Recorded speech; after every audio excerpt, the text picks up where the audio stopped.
Yo, what's up? You're hanging with the Niners nut. And first off, a very happy Thanksgiving to everyone.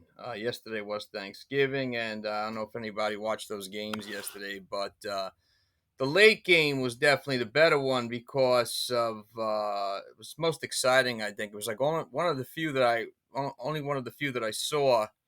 Um, the Patriots and the Vikings, and I'm really happy that the Vikings beat the Patriots because I'd like to see the Jets slide in there and take advantage. It was too bad the Bills didn't lose because the Bills were thought the Lions were going to take that one, but it didn't happen.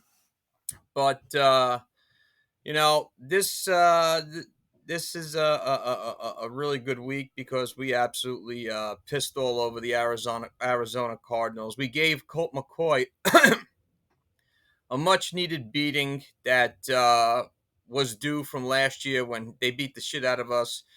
One of the second time they played us later on in the season. But listen, man, this was the ultimate 49er win. I've said that before, but 38-10 is exactly what we needed. We needed a blowout, and what we saw in this game, we saw a couple of wonderful things. Number one, Jimmy Garoppolo, my hat off to you, one of the best games that he played all season long. Put the haters to shame. Shut the fuck up. I don't want to hear the haters no more. The Trey Lance thing, overdone with. Don't even want to talk about that no more because even experts are saying that we didn't need to draft Trey Lance. The great Jim Miller on I forgot what that show's called, something with the chains on the NFL show. Starts around 3 o'clock Eastern, probably different time Western.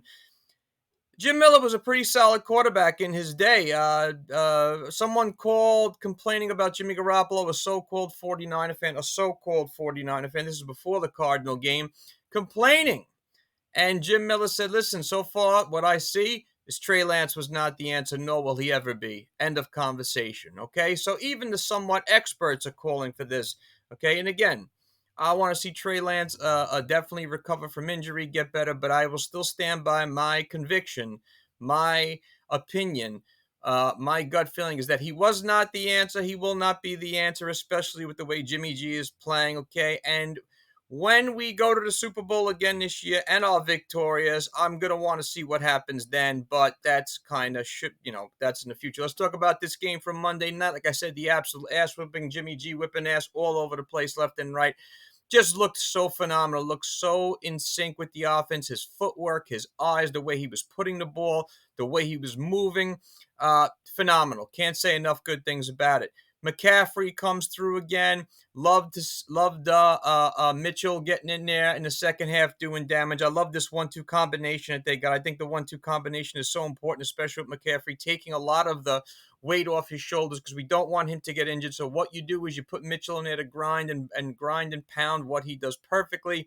And they're becoming a very good 1-2 combination like we see in the NFL now. You need the 1-2 combination. Every team has got a 1-2 combination, whether it's Mattinson and Dalvin Cook, whether it's, before he got hurt, got the rookie running back on the Jets there, Breece Hall or whatever, and Michael Carter, or even in Detroit, DeAndre Swift and Jamal Williams. You got Green Bay, AJ Dillon, and you got Jones. I mean, look, the 1-2 combination is everywhere. Even Saquon Barkley and Matt Breida, every team is doing it. It only makes them better. Miles Sanders, Gainwell, so everybody's doing it. We have one of the best 1-2 combinations in football, which makes things even better. Even Raheem Mostert and Jeff Wilson Jr., a phenomenal 1-2 combination in Miami, but that's another good thing we saw. One of the things that was the most important factors of the night, I took the toothpick out of the mouth because it's a very important fact. The offensive line, which nobody is talking about. Jake Brendel, Trent Williams, those guys are kicking ass left and right. All five gentlemen, in my opinion, the best offensive line in football, did not give up a sack. I'll say it again, did not give up a sack. I'll say it again, did not give up a sack. Look at the stats. If you don't believe me, look at the stats for the season on where they stand as per offensive lines that have given up sacks, and you will see we are one of the top. That's one of the most important factors there, plus their ability to run block. Okay, no one picked this offensive line, including me, to be this good because I figured with the loss of Lake and Tomlinson, with the loss of Compton, things were going to be a little rough, but we're seeing that's not the case whatsoever. Brandon Ayuk is becoming a phenom. Okay, a phenom, an under the radar, underrated phenom, playing amazing. 2 touchdowns for him. George Kittle, usual old school George Kittle, 2 touchdowns, a force to be reckoned with. Deebo looked like last year's Deebo, running the ball, catching the ball, running like a feet, I can't even describe the type of animal he looked like running out of the backfield the other night, especially on that touchdown run. What great is, man, an absolute juggernaut. Jusek, the best fullback in football. And then moving over to the other side of the ball, of course, you got the defense. All right, listen, like we said, they said it on the cast on Monday night. DeMeco Ryans is going to be a head coach next year by far. And if he's not, it's absolute robbery and disgraceful. What else? Nickbosa, another sack. Fred Warner looked amazing. Him and Dre Greenlaw are becoming Batman and Robin. It kind of reminds me of Navarro Bowman and Patrick Willis. And then Shavarius Ward shutting down DeAndre Hopkins for the most part. Yeah, look, you're going to give up a lot of those catches because DeAndre Hopkins is a great wide receiver, but it's bend but don't break offense. Look what happened after the ball. By the way, speaking on that, I want to say Greg Dortch is a very talented wide receiver for the Cardinals. I really like what I see out of him. AJ Green looks like he still had some fight left, but that team is depleted. They suck. Okay, Colt McCoy blew big time. We were in his ass every, I'd say, possession after the first one, okay? Total domination of that team. A phenomenal job by Shanny. Again, another great game by him. So, and it's another divisional win. We cannot be stopped. We're rolling on all cylinders. This is a time of year that we love because it's when everything comes together. Injuries, we're getting guys back from injuries, gelling on both sides of the ball. Special teams gelling. Robbie Gould, Mitch Wishnowsky, Ray McLeod. Everything is coming together, and it's the perfect time. When we look at the remaining games coming up on the schedule, we know this week we have this New Orleans Saints, which is a winnable game. We know that we have Arizona again, which is a winnable game. Seattle, which is a winnable game. I think we have the Minnesota Vikings, which is going to be a really good game. The Miami Dolphins, can't wait to see. Teacher versus student. Jedi versus Padawan. Shanny versus McDaniel. And then, of course, we play Mr. Brady in Tampa Bay, which, again, I feel good about all these games. I think they're all winnable. So I couldn't be happier with Monday's performance. I know all you guys couldn't be happier with Monday's performance. Let's go to the stats, okay? We'll do some player stats first, obviously, as we like to do. Where are we? Okay, like I said, Garoppolo, 20 of 29, 228, 4 touchdowns, no interceptions, was not sacked. His rating is 131.9. Any haters, come see me. Come see me. You're wrong. The guy's a stud. Okay, he's playing lights out. Mitchell, 9 carries, 59 yards. McCaffrey, 7 carries, 39 yards. Samuel, 3 carries, 37 and a touchdown. Jordan Mason, we got Jordan Mason in there. I was so happy to see that kid get going. He's definitely got some juice, definitely got a lot of talent. 4 carries, 14 yards. Juszak, 1 carry, 4 yards. Garoppolo, a carry, 3 yards. And Mr. Irrelevant got in another game. I love this Brock Purdy kid. I feel something special is going to happen for him in the future. I really hope so. Reception-wise, George Kittle, 4 catches, 84 yards, and 2 TDs. Chris McCaffrey, 7 catches, 67 yards. Hence be why he's so important. Deebo, 7 catches, 57 yards. Brandon Ayuk, 2 catches, 20 yards, 2 TDs. Let's see. On the defensive side of the ball, Shavarius Ward, 10 tackles, 1 tackle for loss. Dre Greenlaw, 9 tackles, 1 pass defended. Fred Warner, 6 tackles, 1 sack, 2 tackles for losses, 1 quarterback hit. Talanoa Hufnagel, again, up there in tackles, 6 tackles. Jimmy Ward, 5 tackles, 1 pass defended. This Theodore Lenoir is just getting better and better, man. He had 4 tackles and 2 tackles for losses. Womack had the interception in the end zone, baby. Love it. Nick Bosa had a sack. Tashawn Gibson Jr. is playing the best football I've seen him play. Azeez Al-Shahir got in there. Okay, Kevin Givens had another sack. So Everybody on the defensive side of the ball played amazing. All right. Jimmy Ward had a pick. Samuel Womack had a pick. Ray, 2 returns for 13 yards. Robbie Gould was 1 for 1, 5 for 5. Mitch Wishnowski, 4 punts, 218 yards, 54.5 average. Inside the 22 at a long of 61. Going to show you why he's such a deadly weapon. Again, like I said in the last podcast, I believe he reminds me of the late, great Andy Lee, who we played against on Monday night. Go figure. Colt McCoy was 24, 34, 218, no touchdowns, 1 pick, sacked 3 times. Trace McSorley got in there, 6 of 10, 59 yards and a pick, garbage time. They couldn't run the ball worth the shit. What do we always say when we hold the team under 100 yards on the ground? We win. Connor, 14 carries, 42 yards and a touchdown. Ingram, 5 for 19. McSorley, 1 for 6. McCoy, 3 for 6. And Moore, 1 for -6. On the receiving end of the ball, again, pay attention to the average, which is more important in my opinion. Greg Dortch, 9 catches, 103 yards, 11.4 average. DeAndre, 9 catches, 91 yards, 10.1. AJ Green, the great AJ Green, 5 catches, 50 yards, 10 yards per catch. Trace McBride, 4 catches, 14 yards. Connor, 2 for 12. Okay. We didn't give them shit. We didn't give them anything after the catch. That's most important. That's where this defensive backfield has just, again, the best defensive backfield in football. Buda Baker's a damn good player, man. 10 tackles. Their defense didn't do anything. No sacks. Jimmy G only got hit 4 times. 2 tackles for losses. We were all over their ass left and right. It's just one of the more perfect ones we've seen this year. Let's look at some team stats. 21-19, we beat them in first downs. 13-12, we beat them in passing first downs. 7-6, we beat them in rushing first downs. Third down efficiency, we were 6 of 11 to their 8 of 16. Third down efficiency, over 60%, looking really good for us. Again, when we do this, we win. Total plays, they had 71, we had 57. Total yards, we had 387, they had 314. Total drives, even at 11. Here's the most important stat if you ask me. Yards per play, our 6.8 to their 4.4. What does that tell you? When we shut their shit down, they don't do nothing. We win. Passing yards, they're 247 to our 228. Okay, rushing yards, our 159 to their 67. What I said before, we hold them for under 100. We win.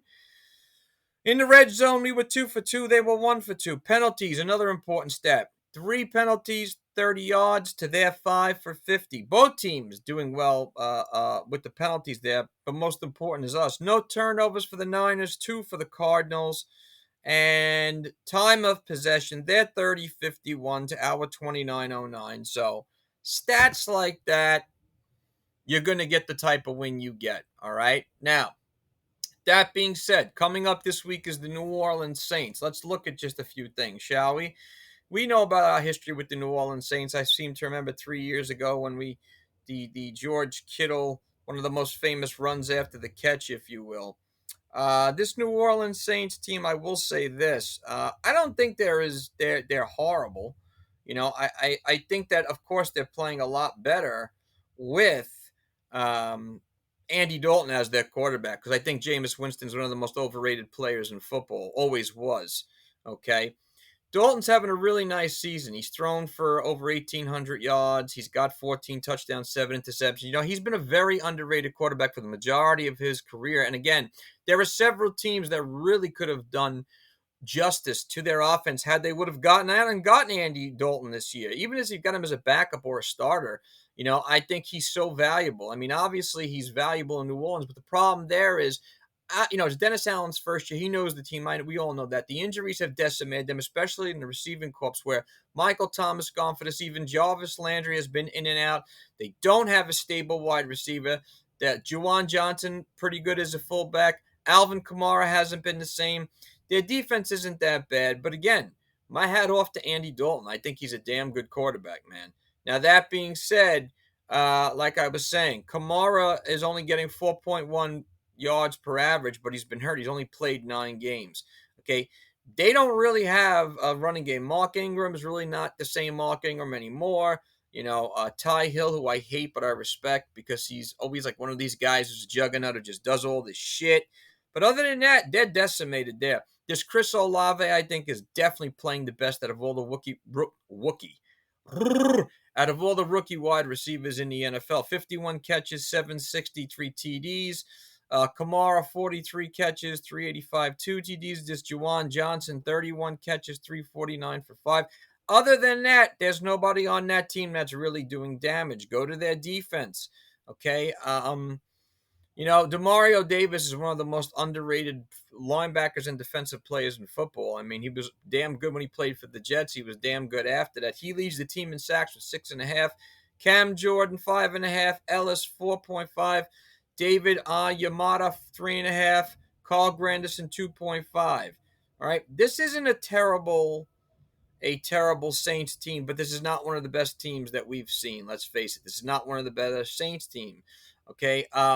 They should have learned their lesson last year. Jameis Winston was not the answer. I don't know why they still haven't learned that. I can't understand. Obviously, big shoes to fill when your last great quarterback you had was the great Drew Brees. But this is a very winnable game for San Francisco. We're playing them at home for me, it's 4 o'clock here.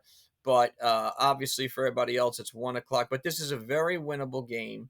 Okay. But I don't want to look past this game because I feel that this is I don't really want to use the word trap game, but I would have probably maybe have used trap game had this game would have been in New Orleans. But it being in San Francisco, I feel really good about it. Us coming home after a really big win in Mexico City. Viva la 49ers. And again, at this time of year, we are rolling on all cylinders. Just a quick note. I just want to go over the remaining schedule. Let's just look at it, if you will, guys. And just for the record, but I'll say this once again: we're 6-4 right now. We should be 8-2. That's a shoulda, woulda, coulda, but it is what it is. Miami next week, Tampa Bay, 2 games we can't overlook. Seattle, Washington, the Raiders, and Arizona. Again, I'm going to say this: we can run the table. We can run the fucking table and go 13-4 easy. I don't think that's asking much. I don't think that's saying much. I think everybody else agrees with the team, the way we're playing. If we stay free of injury, if we keep up this momentum, if Jimmy G keeps playing the way he's playing, there's no reason why we can't run the table. Just cracking down some 49er stats from the season. And again, I just really want to pay attention to Jimmy G's stats right now because I just think it's really important. Like I said, having one of the best seasons he's ever had. 179 for 267 with a completion percentage of 67. Over 2,100 yards, averaging 8.1 yards per throw. 239 yards a game, 15 touchdowns, 4 interceptions, only sacked 16 times with a quarterback rating of 104.1. Trey Lance would not have gotten those numbers at all. I don't care what anyone says. Chris McCaffrey, obviously leads the team in rushing, having a pretty solid season, combining his stats from Carolina. He's got 602 yards and 4 touchdowns. He also has, which is extremely impressive, again, if you ask me, we've got 54 catches, 2 touchdowns. So, he's on pace to probably catch about 80 passes and hopefully get over 1,000 yards. Deebo with 202 yards on the ground and 3 touchdowns. I mean, he's just getting hot, I feel. Deebo hasn't even scratched the surface. Elijah Mitchell coming back into the fold. He's got 189 yards, averaging 5.7 per. And receiving-wise, again, Brandon Ayuk, 46 catches, leads the team for 587 and 6 touchdowns. Deebo is second with 41 for 468 and 2. GK's got 33 for 424 and 4. So, look, man, I'm loving what I'm seeing right now. The defensive side of the ball, Fred Warner's got 75 total tackles. Dre Greenlaw in second with 74. Batman and fucking Robin, bro. Let's talk about some sacks. Nick Bosa, obviously, 10.5. Charles Amanyahu, 4. Ebukam, 3.5. Drake Jackson, the rookie's got 3. Loving what I'm seeing from him. I think the more he gets playing time and the more he gets in a football rhythm, he's going to be better. Interceptions, we have 5, 6, 7, 8, 9. Much better than last year. 4 of those going to Talanoa Huffenega. And special teams, of course, Robbie Gould's got 67 points. Again, always, just always 14 of 17 for field goals, long from 51, always accurate, always on the money. And Mitch Wishnowsky, I can't say better things about him. His most important stat to me is that inside the 20 are 19 punts, 4 touchbacks. Okay, look, I could go over stats all day long, but the ends justify the means. We're 6-4. We're atop the NFC West. We're ruling the NFC West. Everybody else knows we're for real, and they're going to know it even more as the weeks keep going. Nobody wants to play us. The word on the street, all the experts or the so-called experts are now calling for us, but we've known this all year long, how good this team was. We've known this all year long, how good Jimmy G can be. We're seeing it. So, anyone who had anything to say bad about him, okay, I know it's still time to go in the season, but you know for a fact these so-called experts were wrong. The move to get Trey Lance was incorrect. The way they got Trey Lance is correct. I don't want to keep beating a dead horse, but that's the way I'm going to feel, and that's just the way it is. Facts are facts. Just look around you. And again, all due respect to Trey Lance, I want to see him get better. But this team is rolling on both sides of the ball in every aspect, okay? Definitely going to whip the Saints' ass. I want to see another solid win. I want to see something along the lines of, I don't know, maybe 31-10, 31-13. I want to see Jimmy G do what he did last week. I want to see the continuing of Deebosamuel being a juggernaut on both sides. Brandon Ayuk contributing. GK getting in there, doing what he does best, blocking and catching. And I want to see this running game continue to grind and that offensive line beat the shit at a defensive front. And on the defensive side of the ball, I want to see Andy Dalton's worst nightmare come true, and it probably will, and his name will be Mr. Nickbosa. Love the flex after the sack thing. Best defensive player in football, best defensive end, defensive player of the year, if you ask me. Fuck the Cowboys, they're soft. The Niner Nut is out.